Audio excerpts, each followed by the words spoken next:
Welcome in, and thank you for joining another edition of the MD's Fantasy Football Show. As always, I'm your host, Dan Mader, joined here with Chris Dowhauer, and we have another great guest here for this week when we talk about the team profiles for the AFC East, Mr. Joe Pisapia of Fantasy Pros. He also hosts Betting Pros, and he's on the Sports Grid Network. Joe, thank you so much for taking the time out to come with us today.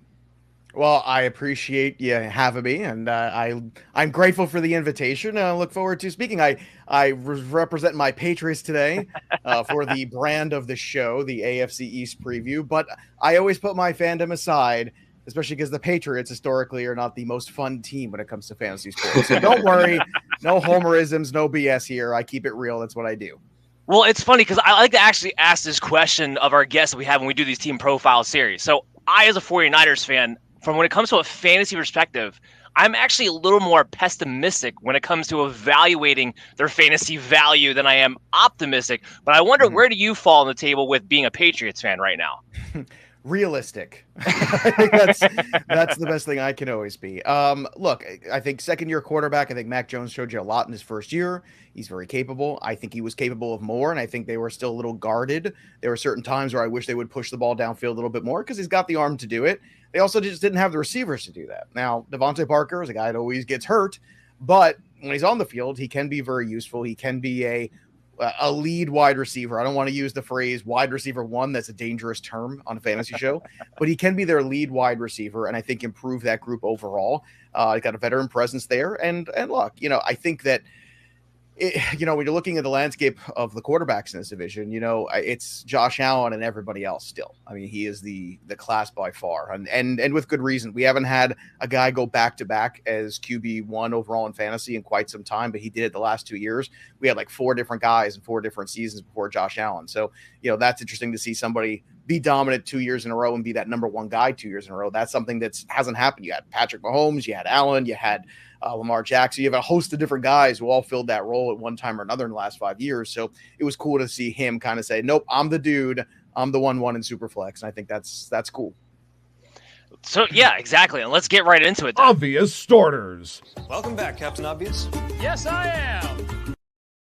All right, so if you guys weren't with us last week, we're introducing some new segments that we're going to have during the in-season part of it with some obvious starts, look out for, lock them in, be cautious of, and I want to implement those as we go through the team profiles here. So obvious starters, we actually didn't get to use that drop last week, Chris, because the NFC East doesn't have anybody in that elite tier. We have guys we're excited for, but nobody in that elite tier to be able to use it on.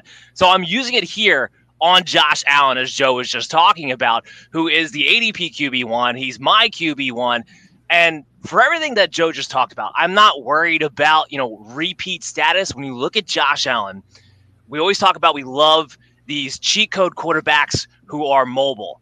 But with Josh Allen, you're getting the top-notch passing production along with the fact that this guy's going to run in a lot of touchdowns. Yes, they brought in James Cook. They might use the running backs a little bit more. But Devin Singletary, James Cook, I think Zach Moss might be the odd man left out. He still might be the goal line back. But what do you think, Chris, when you look at Josh Allen heading into this year? Is there anyone that you think you could actually rank ahead of him going into the 2022 season? I think it's definitely difficult. I mean, as Joe alluded to, back-to-back guys, there's only very few guys have done that. I like the Ken Dorsey hiring, or replacement, I should say, where Brian Dable keeps continuity, but I also think he's going to help kind of take off some of the pressure on him is the short passing game and me run the ball a bit more, be a little more physical. So where I think Josh Allen has a great floor and a great ceiling is that not only can he use the legs, we see a lot of guys as they get that big contract to kind of use legs less and less, but he makes up for it in the passing and production. So it's not a guy that maybe you're not going to necessarily always get the 6 points for the rushing touchdown, but maybe get the 4 consistently because he's hitting, all the weapons he has in place, adding an OJ Howard, adding different guys that they had in the draft, like Khalil Shakir, for example. So I think Josh Allen is a guy definitely going to be top 3. Now, guys that maybe can compete with him, I'm a big Lamar Jackson fan. I think the rushing production is going to be there. I kind of expect him to kind of get the passing back online. So with those guys, Patrick Mahomes is always a guy. I know Tyreek Hill moved on, but this guy still can air it out with anybody. So I think that you look at guys that maybe can compete. There's some guys there, but I think Josh Allen's probably that safest guy as number 1. I want to ask Joe this question because this is the million-dollar question when it comes to Josh Allen and, frankly, the entire Buffalo Bills offense. What do you think the changes, if any, from Dable to Dorsey you think we might see? Very little. Ken Dorsey is a very fiery guy, so that's the only difference. Daboll is a little bit more of a subdued character, and I'm old enough to remember Ken Dorsey, the quarterback in Miami, who was pretty good. People forget, two-time All-American from the U. There you go, from the U, baby.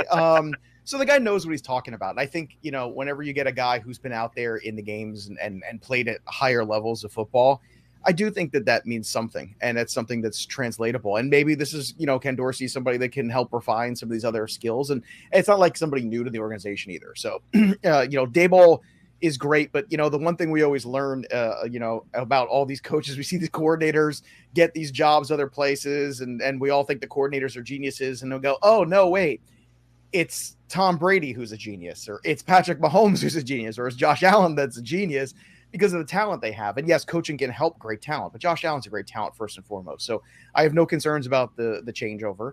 I think Dorsey will be somebody very helpful. There's been talk, he hasn't decided if he's calling plays from the booth yet, or if he's going to be calling plays from the field. So that remains to be seen. That's something they have to work out. I think it was Gabriel Davis made the comment, because Dorsey's such a fiery guy. He said, I hope he's in the booth, because, which is great. That kind of tells you there's a rapport. Right. It tells you that these guys get along. It tells you, there's a camaraderie here. And I think the Bills are loaded for bear. It's a great roster. I think the best top to bottom roster in the NFL personally.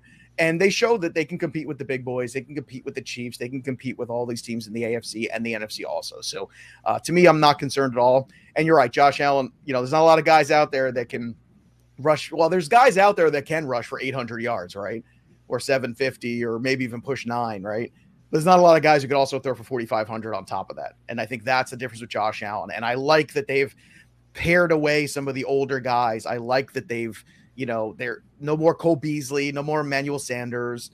Let's get Gabriel Davis the football some more. Let's go draft a speedy guy like James Cook. Let's get a little bit more dynamic out there in space. And Khalil Shakir is another player too that I think has a lot of upside if he can pick up the offense as time goes on in the season. Yeah, I love it. Let's go into our next segment. Look out for. Now, remember, look out for. It could be either a guy that I like who might be on the upcoming, might be a sleeper, might be a sneaky little pick, or it could be a guy that maybe he's getting projected in an area in which you might start him, want to draft him a little bit high, but I have some red flags on. Tua Tagovailoa somehow is both. He's somehow both those guys simultaneously. His ADP right now is QB 18. I have him ranked at QB 17. We have the obvious upside, right? They add Tyreek Hill. There's Jalen Waddle still there on the team. You have finally a head coach who has an offensive mindset, but we still have the questions about what's his ability. He was 27th last year in deep ball pass attempts, 27th in 2020. He was 30th in 2021 in deep ball pass attempts. So he's got to get naturally more aggressive. I don't really care about the video going around in OTAs about it being short. That doesn't matter to me. We'll talk when it comes to preseason, when he's actually going up against live 7-on-7 drills or live 11-on-11 in training camp to see how he looks then. But with Tua, is he able to finally put it all together? The one thing I want to say that I think has been completely unfair when we talk about Tua is that no one seems to just recognize how bad of an injury he was returning from coming out of college. And I think we might be seeing the healthiest Tua we've seen so far in his career. Now, does that add up in the production on the field? I think it could remain to be seen. But Chris, I know you're a Tua fan, so I'm going to let you kind of have the floor first on this one. Talk to me about what's your expectations with Tua with his new weapons and new head coach. Yeah, I'm extremely bullish on Tua this year, and I'm going to continue to stout that until, maybe I get shot down as the season progresses. But I think when you look at a guy talk about health, this guy has, mobility, is able to use his legs. One of the things that I think is significant that people, kind of forget about the Tyreek Hill move is that offensive line is significantly improved. I think that you add a all-pro tackle and you add some interior help. One of the two has been getting smacked around the last 2 years, and he's had different coordinators over and over again. I mean, last year he basically had two coordinators calling different plays, and it was really hard for this guy kind of getting a rhythm. You talk about the aggressiveness down the field. Even if that doesn't materialize, let's just go worst case scenario. He could be Alex Smith, okay? And if he's Alex Smith was a top 10 finisher most fantasy years towards the end of his career because he can make accurate throws. He can scramble around a little bit. He might run in a touchdown here or there. So when you put all those things together, Tua's going to have a safe floor. Now, where I see the ceiling is I think the system's going to fit him to a T. I think he's got the weapons in place. I think he's not going to go out there and be Patrick Mahomes necessarily. But one of the guys I have loved, historically was Steve Young. And Tua reminds me so much of Steve Young in so many different ways. And now that he has the guys who can make things after the catch and the yards. Sorry, hot take alert, but good. Yeah, no, but I said that coming out of the draft. I think this, when you look at his talent and skill set, they're very similar. So where I see him being able to kind of progress is he able to kind of have guys who could make plays after the catch. I don't think he's not going to be a guy who's not going to be aggressive. I think a lot of things were kind of put on him as a play calling as a result of a really, really crappy offensive line. Okay, well, Joe, Tua, fantasy stud or fantasy dud? Well, first off, if Tua reminds you of Steve Young, then I must think that I remind you of Brad Pitt. I would imagine that's got to be the easy next equation there. Look, first of all, just want to shout out to Steve Young.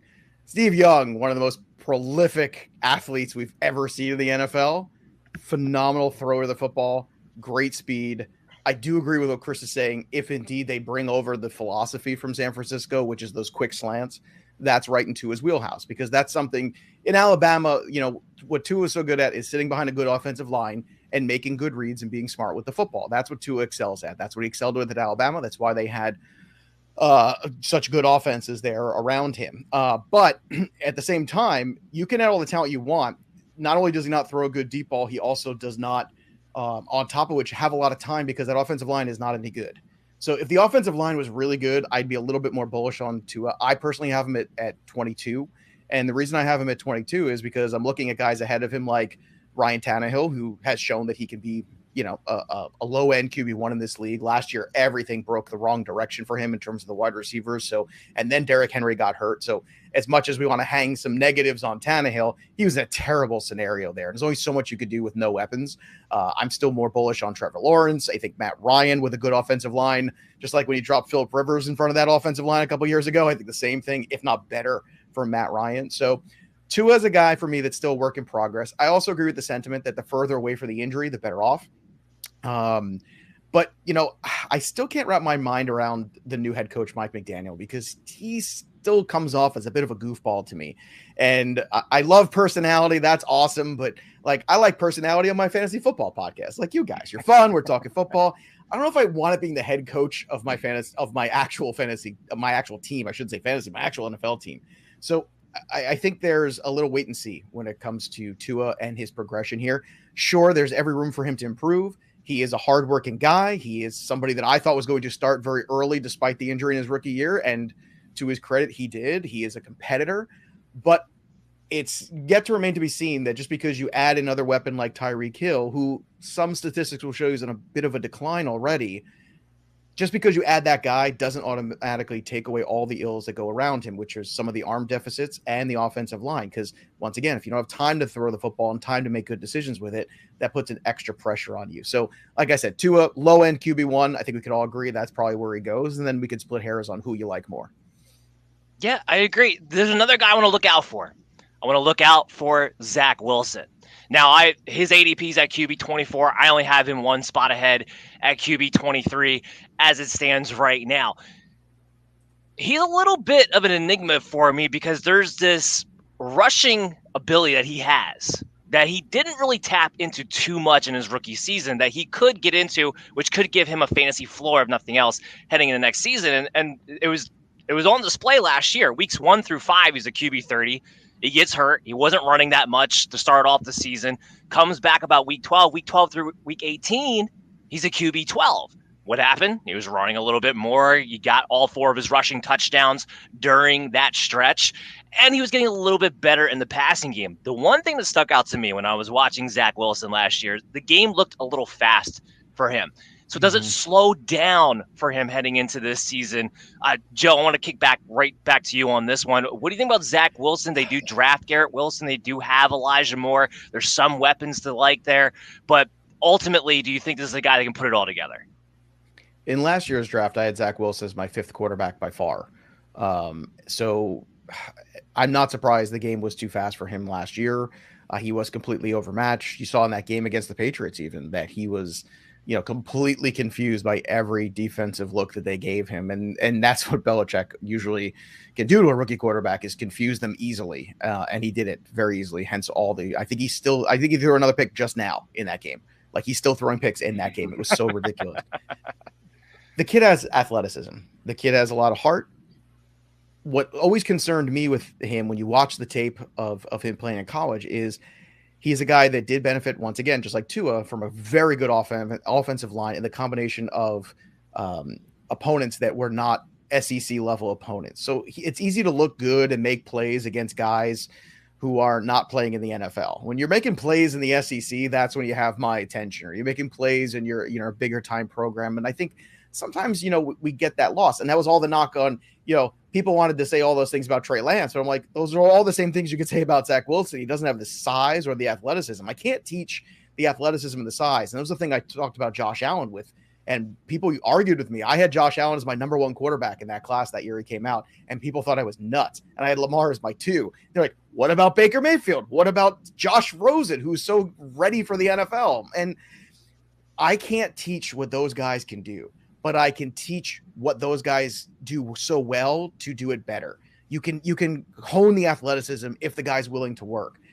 I think Zach Wilson's ready to work. I think he's willing to work. I'm just not sold right now that he's the kind of guy that can go out there and lead an NFL offense yet. I might be proven wrong, but in terms of fantasy this year, I'm not making any investments in the Jets offense, because until you prove it, I'm out. And then in dynasty leagues, he's an intriguing buy low if you like so much the weapons that they've added. And that's the dangerous thing. They've added a lot of talent around him. The Jets had a great draft. Yes, I just said that. The Jets had a great draft. They have Garrett Wilson. They have Elijah Moore. They have Breece Hall. They have a lot to work with. But if you recall, last year, we also said, look at all the stuff Drew Lock has to work with. It's too big to fail.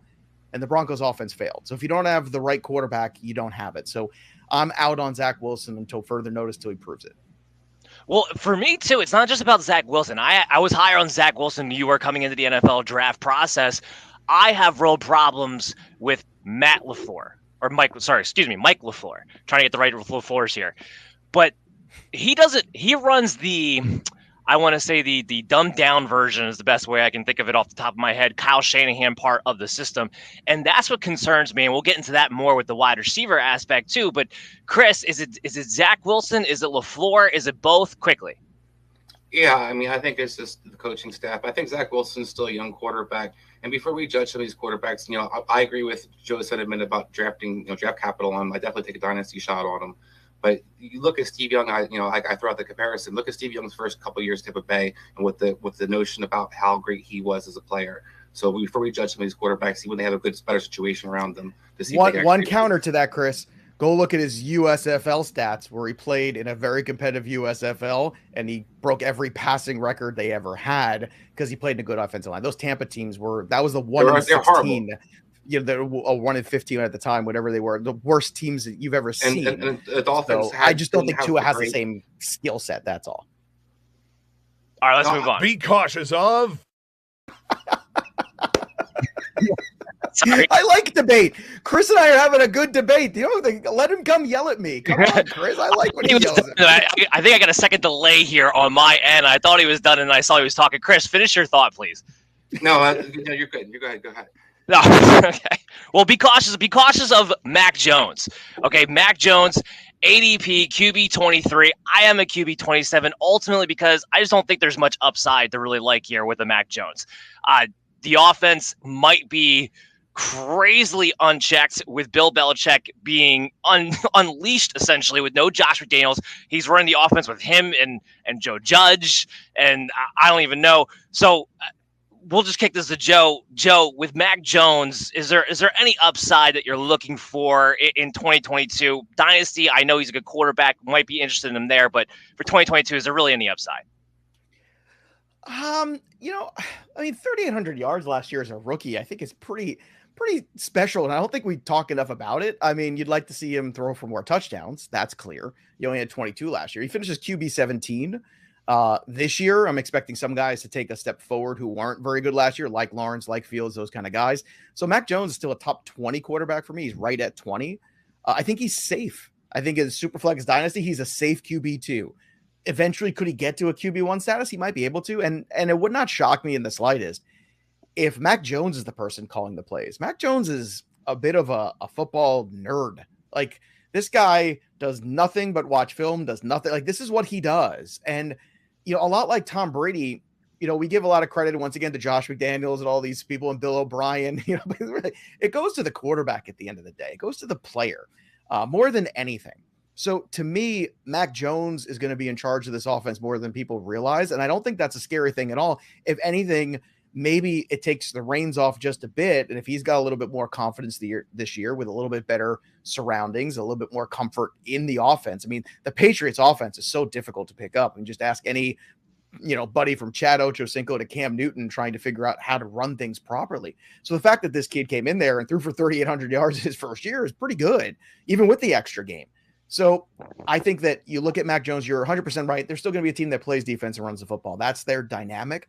But I do think there's slight room for growth in the touchdown category. I think he can scratch out 4,000 yards. I think he can hit that. I don't think that's asking too much.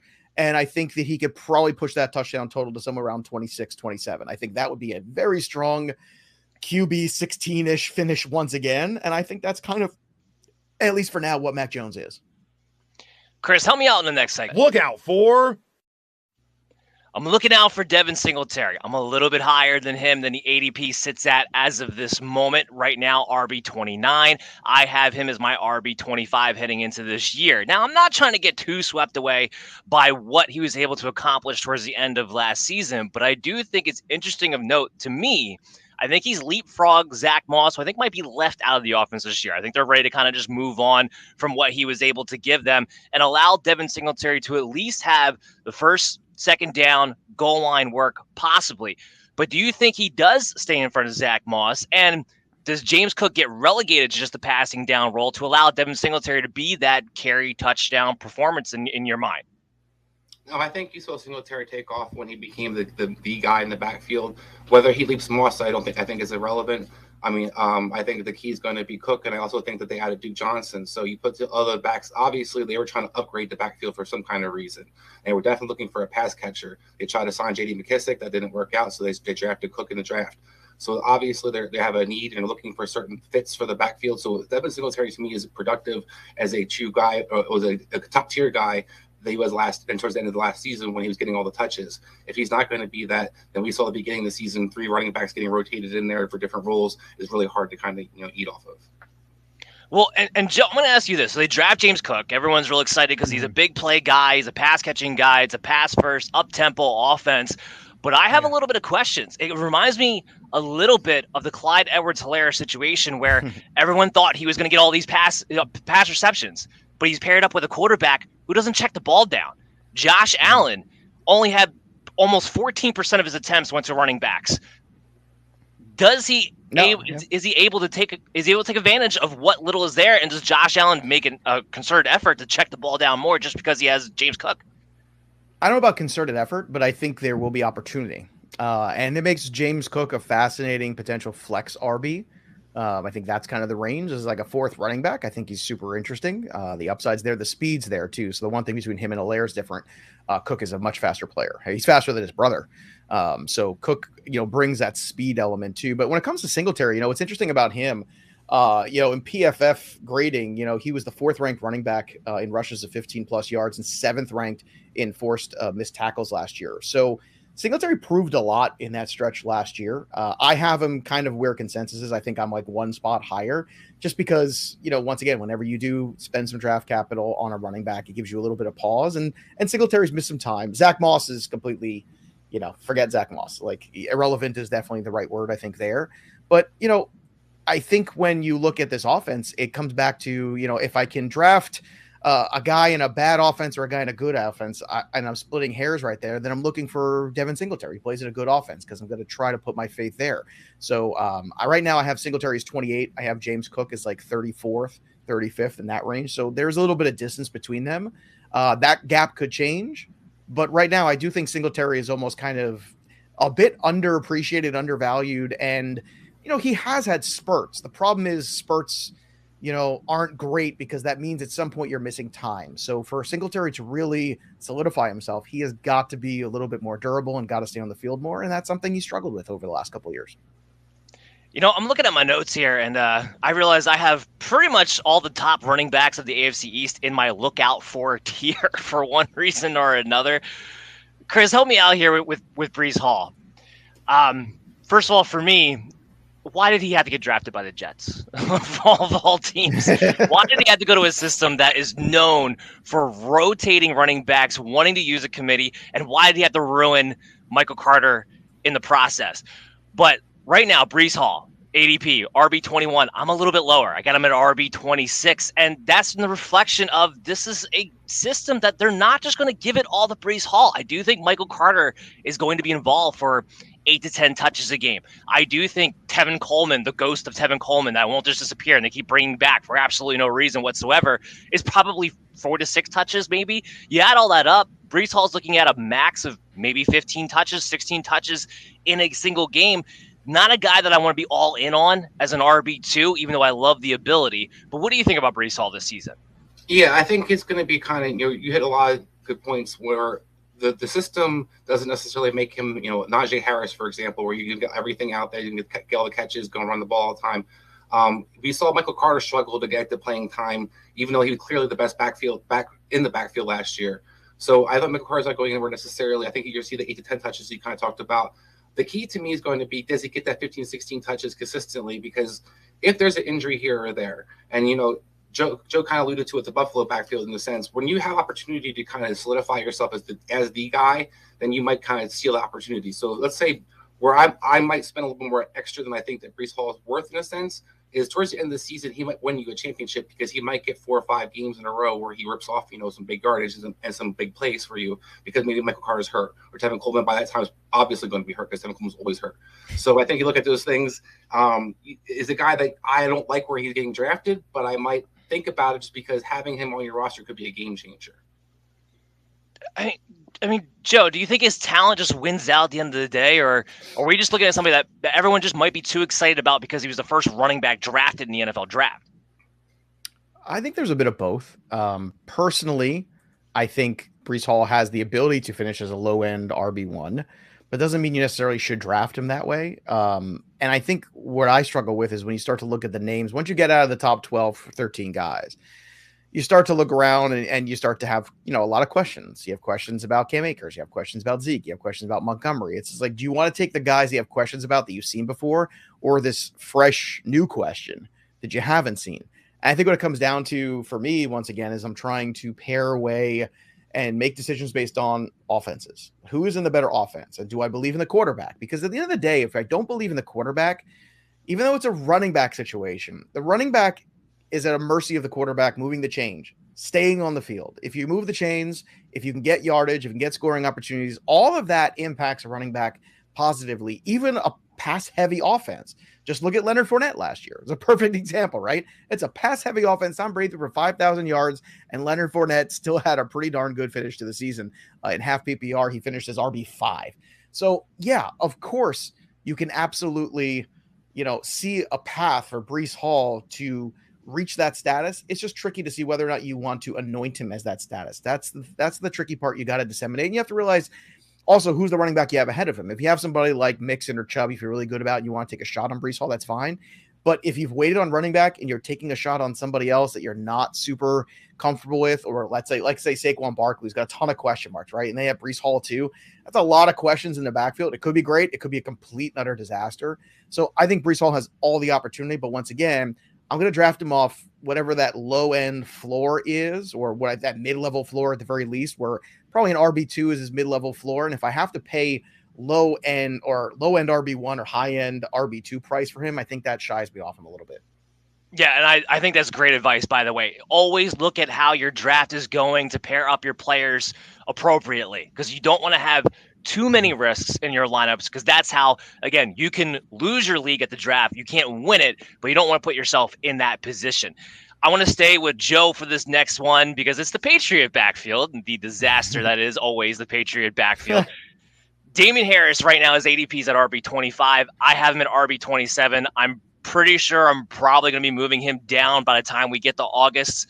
And the big reason why is I think Ramondre Stevenson is here to stay. Last year, when he got back from his injury from week 8 on, 89 carries for Damien Harris in that stretch in the games that they played together, 86 for Ramondre Stevenson, 9 targets for Harris, 8 targets for Stevenson when they were on the field together in the second half of the season. Now, obviously, both of them were pretty much irrelevant in the passing game, but whether you looked at the carries, whether you looked at the targets, they were pretty even. So I have a lot of questions about drafting Damien Harris as this high-end RB3 because I think you're banking on the touchdown production that he gave last season, which I think might be a little bit much for him to replicate this year. But can you make sense of this running back field for the Patriots? Yeah, in a little sense. Look, this is probably the last year they're going to use Damien Harris, and then they're going to burn him and churn him like they do with other running backs. So they're not going to pay him. They don't usually give second contracts to running backs in the Patriots. That's not historically what they do. So I would look for him to get at least the opportunity for a huge workload again. I would imagine he's going to have 200 attempts at least running the football. I think he's going to get somewhere around at least 900 to 1,000 yards rushing. The 15 touchdowns were great last year, but I think even if he gets 12, I think he returns value. He was RB13 in half PPR last year. So, does he fall to 15 this year? Okay, still pretty good investment considering you're getting him in the 20s. I mean, that's the thing for me. It's like, if you want to give me a Breece Hall or Damien Harris, most people are going to pick Breece Hall and not think twice because they look at the potential. Meanwhile, I'm looking at the floor, and I know what Damien Harris is, and look, Ramondre Stevens is there. It's an easy handcuff also. I know they drafted Pierre Strong, who has some talent and ability, but Damien Harris, I think, is going to be, once again, a boring running back, but a running back nonetheless that's going to see the lion's share of the carry volume and still be pretty good around that goal line area. Once Cam Newton wasn't running every ball in the end zone, all of a sudden Damien Harris just flourished. And that's the whole thing. I mean, Mac Jones isn't running the ball in the end zone. That's not happening. Well, maybe it'll happen once or twice a year. That's it. But for the most part, it's going to be Damien Harris running that football in. And I do think he can come close to repeating last year's stats, maybe a little bit more yardage and maybe a little less touchdowns, but still that kind of evens out over time. Well, and Chris, we're here to give people advice about their drafts and stuff like that upcoming. You look at Ramondre Stevenson, his ADP right now is at RB38, while, like I said, Damien Harris is at RB25. If you're going to draft a Patriot running back, for me, I'm going to take Stevenson because I do think the carries, the touches overall are going to be pretty similar between the two, and you can get Stevenson 2, 3, maybe even 4 rounds later, depending upon how your draft goes. Are you looking at it similar, or would you rather just have Damien Harris because he should be leading the way? No, I think I like Stevenson, what you're kind of talking about. I like the value, but I also like the fact that when they do throw the ball to the backs, Stevenson was one of those guys who got the ball thrown to him once in a while. So I think there's a role there. He has more of a safer floor. Both these guys, let's not forget, were flex options towards the end of the season. And they remind me a lot, not necessarily talent-wise, but the kind of role where they can kind of fill in your fantasy team is with A.J. Dillon and Aaron Jones. I think that you might see kind of flip-flop in a sense where I think you see Harris become more of that, that guy they're utilizing as the A.J. Dillon guy, the smash mouth guy, the red zone guy. And then you have a Stevenson who does a little bit more, catches the ball a bit more, because you even saw that last year. Like, they use him a lot more in the screen game. They use him a lot more, as a pass protector. So I think those different things. I'm not really worried about Pierre Strong. The Patriots historically don't play the rookie running backs. They usually redshirt you your rookie year. So I think that we look at all unless you're Stevenson. Well, Stevenson, I think that's why it stands out so much to me. Because he has. One of the things we talked about in our draft show going into that was you were a big fan of his particular. How big he is. He was a good pass protector already. And he can catch the ball. He's pretty nimble out of the backfield. And people were I think people were kind of throwing off that he could do that. He's not like Garrett Blount. That's what we kept getting a comp for. He's not. He's a little bit different. He's a little bit more smoother. So as a result, you have more of like a Jeremy Hill usage guy, which we saw when he was in the Patriots. He was kind of utilized a bit more in the passing game than, say, Sony Michel. So that's where I think there could be a little bit of a change. And I think Stevenson, with the value, is probably the guy I prefer to draft. All right. Look out for, again, all the AFC East running backs. But the Dolphins. So they might be even more of a nightmare than the Patriots are this season as far as trying to project. I do think it's Chase Edmonds to be the lead guy. I'm actually a little bit higher than the ADP is on him currently. The ADP is at RB35. I do have him at RB31 at the moment. Only because I think of all the running backs, when you look at Raheem Mostert, when you look at Sony Michel, who they just signed, I don't know if Myles Gaskin's really going to be on the roster coming in. I think somebody's got to get cut, but even if he is, I think he's backup until somebody gets injured. Chase Edmonds is going to be the guy who catches the ball. And I think that serves as a safe floor for him moving forward. He got paid the most money, so I'm kind of going off of that when I say Edmonds is going to be the lead guy. But how comfortable are you, Joe, with taking a Chase Edmonds and when you start to look at the other guys and how they might mix in? When you have 5 running backs, you really have no running back. That's the problem. I mean, it's just the truth. And my colleague Andrew Erickson brought up something really interesting on a show this week earlier, which was of all that group, Sony Michel is the only guy who's shown that he could be a 3-down back in this league. So if anything, Sony Michel could be the one that's floating under the radar that people are ignoring. They're looking at, Raheem Mostert has a history. Well, he also has a history of getting hurt, and he's also 30 years old. He's been in 7 organizations in a career. So I'm not going to overvalue him. Chase Edmonds, I like the talent. I think Chase Edmonds could be a lead back, but unfortunately it's just never happened. In fact, right before he got hurt, he started to show the signs that he could be that kind of guy, but then the injury happened. And the next thing you know, James Conner just, dominated the rest of the season for the Cardinals. So when you're looking at this backfield, I'd rather just kind of shoot my shot a little bit later. I agree with Erickson about maybe Sony Michel's that guy and just kind of wait and see and let it all play out and, take the cheapest guy of all of them, probably of the 3, and see how it works. And if it doesn't, you can always cut him. But the Sony Michel signing to me was more troubling if you like Chase Edmonds going into this year than the Mostert one. Mostert's like, okay, he knows the system. He's 30 years old. He's always hurt. Forget it. Like that's nice. And people were freaking out about Mostert. I wasn't freaking out about Mostert. It's the Sony Michel signing that to me was like, why are we doing this? And to me, that's the thing. If he's going to be that guy on the field for first and second down, he could also be that guy on the field for third down because he's shown you he can do that in his career. He has done that. And he played relatively well at times for the Rams last year, but this is a mess. I'm going to just avoid the situation if I can. Well, that's the piece of advice that I want to jump in on. Avoid it if you can, but also, what do we talk about with the 49ers, the Patriots? Draft the guy who's most valuable. Draft the last guy, because that guy is going to probably wind up having just as much value as the other guy who went 6 rounds earlier for absolutely no reason. So let's stick with that when it comes to the Miami Dolphins. We do got to hit a quick break. When we come back on the other side, we got wide receivers and tight ends to talk about. So everybody stay tuned to the MD's Fantasy Football Show. We'll be back right after this. Sweaty sack summer is approaching, and it's time for you to prioritize the comfort of your crotch. That's why the kings of crotch comfort, Manscaped, have spent 2 years designing the most comfortable boxer briefs out there. I've had the honor of testing out these new boxers, and I can say it's the softest fabric of any underwear. So breathable that it's like gills for your groin. They even trademark the jewel pouch, so you know it's serious. I think it's time you invest in your family jewels, so let your bulge breathe and get 20% off and free shipping when you use the promo code BELLYUPFANTASY at Manscaped.com. Let's say you're on a date and your partner catches that Manscaped on the waistband of your underwear. It's almost guaranteed to raise some eyebrows and act like a billboard on the highway to Pleasure Town. This is thanks to the Lawnmower 4.0, the best electric trimmer for below-the-waist grooming. This trimmer offers skin-safe technology designed to trim hair on loose skin. Outside of just ball trimming, they're now focusing their efforts on helping out your thigh slappers in other ways with game-changing boxers.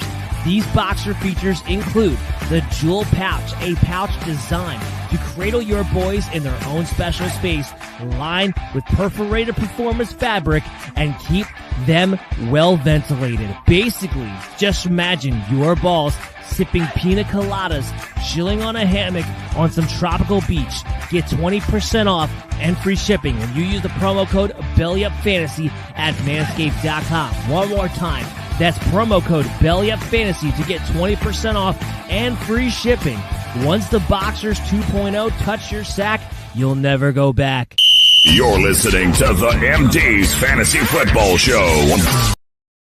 Welcome back into the MD's Fantasy Football Show. I'm your host, Dan Mader, joined here with Chris Dowhauer, and our guest who must be on a charity tour, because that's the only explanation as to why he'd sit down with us, Mr. Joe Pisapia of Fantasy Pros. We thank you for having you on. We're talking about the team profiles, AFC East. We got the wide receivers and the tight ends that we want to go through here in the second half of the show, and I just want to jump right into it. Obvious starters. Welcome back, Captain Obvious. Yes, I am. All right, we got the obvious starters, and, our first obvious start was Josh Allen, the quarterback. Why would it not be his top receiver? Stephon Diggs comes up next. He's my wide receiver 4. I'm actually a little bit ahead of the ADP. The ADP right now sitting at wide receiver 6. I love Stephon Diggs. Okay, there's no reason not to love Stephon Diggs. The targets have been insane the last 2 seasons. I think it's more likely with the emergence of Gabriel Davis that he's able to get his efficiency numbers closer to what it was in 2020. Maybe it's still not that sky high, but I think it'll be closer. And that's why he's my wide receiver 4. I love him heading into this season. But Chris, what do you think about Stephon Diggs? Are you taking him? The consensus is that there's a Cooper Kupp, a Justin Jefferson, a Jamar Chase. Does he belong in that tier, or is he that next tier down? I mean, I think you can make the argument he belongs with Jamar Chase. I don't think he belongs out there with Cooper Kupp or Justin Jefferson necessarily, but Jamar Chase, as a rookie, had a great season last year. It's not guaranteed he's going to repeat what he did. And I think that you look at a guy, Stephon Diggs, who's been doing it year in, year out. I'm not one of those guys necessarily worries about having weapons around you. I think that usually helps because less attention paid to you. If you're a good guy, you stand out. We saw that for Jerry Rice in most of his career. So I think what Stephon Diggs can bring to the table is really exciting. The only thing I have a little bit in trepidation with him is his red zone usage and touchdowns. So when it comes to a full point PPR, it's guys money in the bank. But when it comes to maybe half point PPR or standard scoring, you might a little bit. Other guys would be enter the conversation around that area. Yeah, I mean, he had the same amount of volume as he did 2 years in a row, but he had a lower catch rate, lower touchdown percentage. So, Joe, what do you think about Stephon Diggs heading into this season? Is he in the top 5 for you? Yeah, he's 5. I don't think he's in that elite, that super elite tier, but he's certainly in the elite tier because he's very consistent, great offense, great quarterback. I mean, you couldn't expect him to repeat what he did the year before because it was insane. I mean, the amount of times those two guys hooked up in his first year in Buffalo was unbelievable. I would still put Jamar Chase ahead of him easily and comfortably. I would still put Devontae Adams ahead of him. I know a lot of people have questions about Devontae Adams. I do not. I'm still very much into drafting him. Adams and Diggs are in that next grouping. I think the 3 is the elite 3. And people forget too, Jamar Chase was a rookie. The first month of the season was a little slow. Joe Burrow, working his way back from the ACL tear, was a little ginger on that knee. And, it took that offense a little while to get going, but we're just scratching the surface of how good Chase could be. But I think Diggs is still in that, I'm very happy at the turn. If you give me Adams and Diggs to start a team, I'll take that every day of the week. Lock them in. It's a lock. All right. I'm locking in Tyreek Hill as a top 10 wide receiver. Now, that's not crazy to say. His ADP is at wide receiver 7. I'm a little bit lower. I have him at wide receiver 9, but still locking him in as a top 10 guy. I'm not getting crazy about this. However, I think his days of being a top 5 candidate are kind of over going to the Dolphins. And it's not just because of the quarterback change, right? That's everything everyone wants to point to. It's also the coaching staff. It's also the play calling. Mike McDaniel comes from a long line, not just the Kyle Shanahan system, but he was the running game coordinator with Shanahan for a while now, dating back to even the days he was with him on his staff in Atlanta. So he comes from that mindset of, I want to run the football. It's one of the reasons why the Dolphins are such an enigma to me to be able to project in the first place. I look at their personnel, I'm like, ideally, you'd be a pass-first, up-tempo offense, but everything screams to me, you want to run the football because that's what your whole staff has been designed to be able to do. Chris, you look at Tyreek Hill. I think you're a little bit more on the other side of me on this as far as being down on him, or 2 spots down on him, as I guess you could say. But you look at you look at Tyreek Hill. How much of a downgrade is it going from the Chiefs to the Dolphins offense, or is it one in your eyes? I mean, I think it's definitely a decrease. I mean, let's look at this question. Patrick Mahomes is a better quarterback right here, right now, and probably moving forward than Tua Tagovailoa ever will be. Having said that, Tyreek Hill is still in a really good position to succeed. I like Jalen Waddle, takes some of the tension off of him. I like the Wilson signing. They have a lot of pieces around him, where last year you saw when teams were trying basically doubling him and Kelsey, the Chiefs really struggled to do anything to get him the ball. So now you can't really do that versus the offense. And Mike McDaniel thing, I think it's a little bit more tricky because, it depends on where you splinter in that tree. Because, Sean McVay worked with Kyle Shanahan also, but Sean McVay can feed the receivers the ball. So look at Cooper Kupp's numbers, look at Robert Woods' numbers, look at all those different guys in those passing attacks. So that's where you might see something different. It depends on where they kind of splinter. Is it going to be more of the Kyle Shanahan as you're alluding to, or will it be more the McVay tree? To me, that would be the key to kind of define, how high you can go on these guys or how high they're going to finish.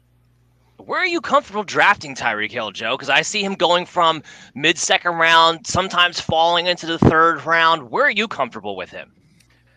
I'm not super comfortable with Tyreek Hill, period. Half of his games last year were wide receiver one games, and that was with Mahomes already. And there's been a little, if you look at some of the numbers here, there's a little bit of a decline in the speed, a little decline in some of the deeper peripheral numbers on PFF on Tyreek Hill year over year. And this is what happens with the smaller players, right? The smaller speed guys, when they lose that half step or lose that step, all of a sudden they are not the same player anymore. And I'm not saying he's done, but I do have a Dolphins wide receiver in my top 10. His name is Jalen Waddle because he saw 140 targets last year. And I think he fits the style more so of what Tua Tagovailoa is, which is a quick efficiency passer who can get the ball out and continue to feed the guys he's comfortable with. And I think it's not that Tyreek Hill can't come in here and can't be very good. I think Tyreek Hill is going to have some huge games that will certainly pad his stats. So at the end of the year, he might look like something of a fringe wide receiver one, which is where I have him. I have him at 13 currently. But I think at the end of the day, I want that consistent floor guy. I want that guy every week who's giving me point totals. Whereas I think Tyreek Hill, if you watch him last year, he ebbed and flowed quite a bit. And he's going to see a lot of double coverage. That's the other reason why I like Waddle, because when you bring that safety help down, right? Because you're worried about Tyreek Hill being the guy that takes the top off the defense. Well, that means you're bringing safety help. That means the corner is not dealing with Tyreek Hill alone, which means that Jalen Waddle is going to be free. And Jalen Waddle wasn't free last year and still saw 140 targets and caught 100 of them. So to me, Jalen Waddle is still that consistent guy who's got some upside too. Tyreek Hill is going to have some great games, but on a weekly basis, I personally rather have Waddle. And Waddle was my guy last year too.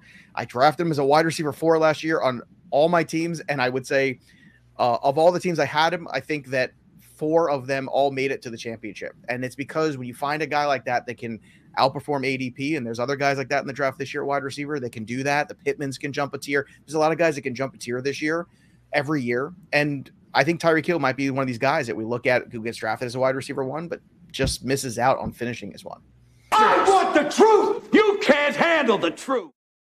So, Joe, you may not know this, but that's our debate button, and that's where I'm going to come in because Jalen Waddle was actually on my lookout for because I am not high on him whatsoever coming into this season. His ADP right now, wide receiver 14, he's my wide receiver 29. I am much lower on Jalen Waddle heading into this. Part of it's to do with the system. Part of it's to do with the trade for Tyreek Hill. So I don't think you can justify paying Tyreek Hill $30 million, giving up the draft capital that you did, and not have the emphasis to make sure he's the featured guy. And that's where my problem is. The system, generally speaking, when you go back, you look at Kyle Shanahan, you look at the Jets last year, they only seem to be able to feature one guy at a time. Last season, Deebo Samuel, great, phenomenal year. And yes, Brandon Ayuk by the end of it finished as the wide receiver 36. But think about how that happened. The first 7 games, I believe it was, when Deebo was just acting as a wide receiver. He wasn't this wide back that he turned into in the second half of the year. Brandon Ayuk was wide receiver 69. Deebo, when he started to become more of that wide back type, he remained, a wide receiver too, but that's because he's getting touches out of the backfield. That's when we saw Ayuk. Then he jumped up, I believe, to wide receiver 16 during that stretch where he got featured more as the guy to catch the ball. If that trend continues, which frankly I think it will, and you mix that with Tua, who's not been a high volume passer, and Jalen Waddle, who depended upon that volume last season because the big plays just weren't there. Maybe they're there a little bit more. Now you have the distraction of Tyreek Hill, but he was highly dependent on that volume. I don't see the upside for Jalen Waddle. I will say this. First of all, Jalen Waddle was the best wide receiver on his Alabama team. It was not Devontae Smith. Jalen Waddle got hurt. Smith got a ton of volume, won the Heisman, and got all the attention. But meanwhile, Jalen Waddle was the guy that every pro scout would tell you that's the guy we want on our team. Second, I think you are devaluing a bit what your eyes saw last year, which is comfortability of a quarterback in a relationship with a wide receiver, which really does matter, especially at this level of the NFL, is confidence. So Brandon Ayuk is, and any other comparison where we're looking at, coaches from other places and other successful teams, when they come to another place with different personnel, you can't copy and paste. Just ask Matt Nagy. Everybody thought Matt Nagy was going to bring all this fun stuff over from Andy Reid's Kansas City Chiefs, and none of it was fun. All of it sucked. Things did not go well. The one thing you could count on all those times was the one thing you knew already, which is Allen Robinson is going to catch a lot of passes. So at the end of the day, sometimes we can't, it's important to look ahead and project, but at the same time, we can't lose sight of what we've seen and what we know. And it's kind of the reason why every year people kind of just take Mike Evans for granted. Mike Evans every year is finishing as a wide receiver 1, no matter who's throwing the football.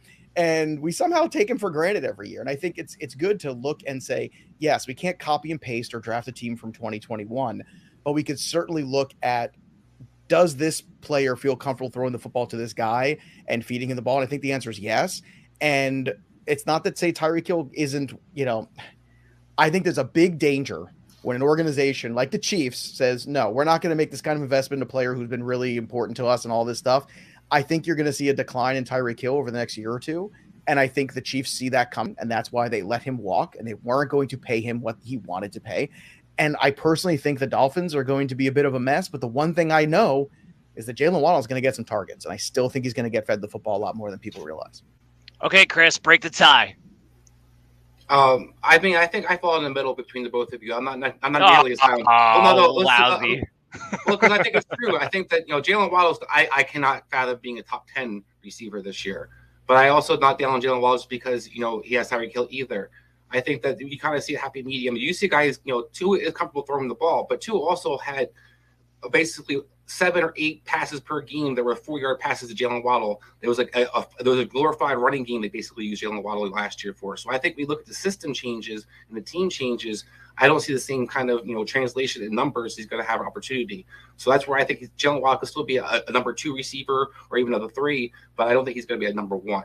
So if you're looking for that tiebreaker, he's not a number 1 receiver. I think Tyreek Hill is good, the best receiver, and week in, week out, as consistency wise as well. Here's a fun stat. You ready for this? Last year, Tyreek Hill posted a career low in yards after the catch, which was 42nd, 4.3 last year. Yards per route run was down to 2.14, which was 11th. His ADOT also fell. There was every indication that what Cheetah was a couple years ago was starting to. And look, he's a smaller guy. So the pounding of the NFL takes its toll on these guys. And as great as they can be for a short period of time, I'm just concerned again about the durability of Tyreek Hill, and I'm concerned about him starting to lose a little bit of that step. And when you enter in the time to throw the football deep, the ability of the quarterback to throw that good deep ball, all those things, I don't know if he's the great mesh for this offense. And I think second-year wide receiver Jalen Waddle might be sneakier than people realize. And if he's going to slip to 16 or 18, wherever the hell you want to draft him at 20, great. I want to be in all the leagues with you where I get Jalen Waddle at 20, and that sounds good to me. Let's go.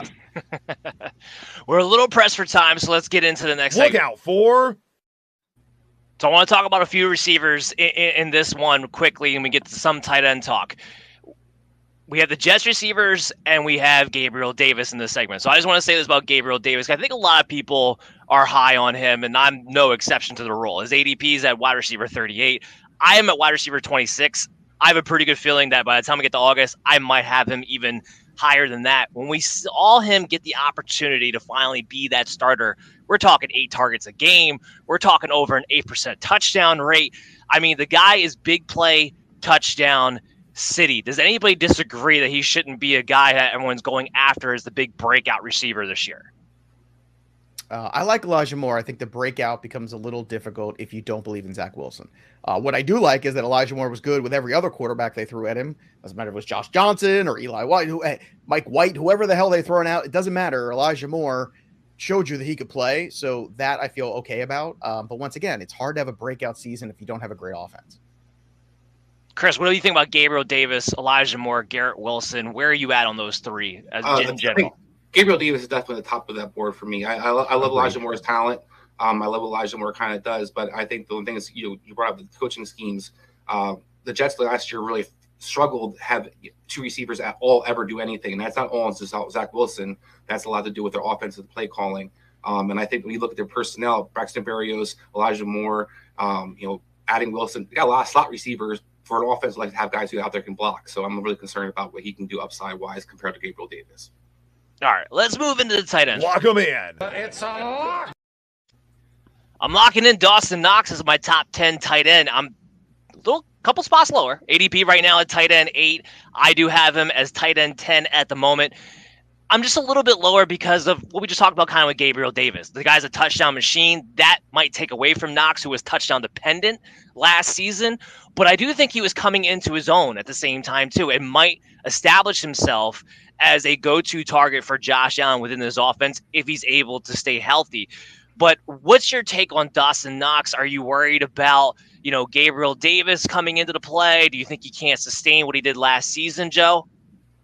I think Dawson Knox can be a fringe tight end one. I think he's somewhere around like the 12 spot is reasonable for him. You can go anywhere between 10 and 12 or 13, I think is reasonable. You can make those debates. But I do like Gabriel Davis. So therefore, his acumen to find the end zone, which you saw in his rookie season and you saw last year towards the end and once again in the playoffs last year, Gabriel Davis in the red zone is a real thing.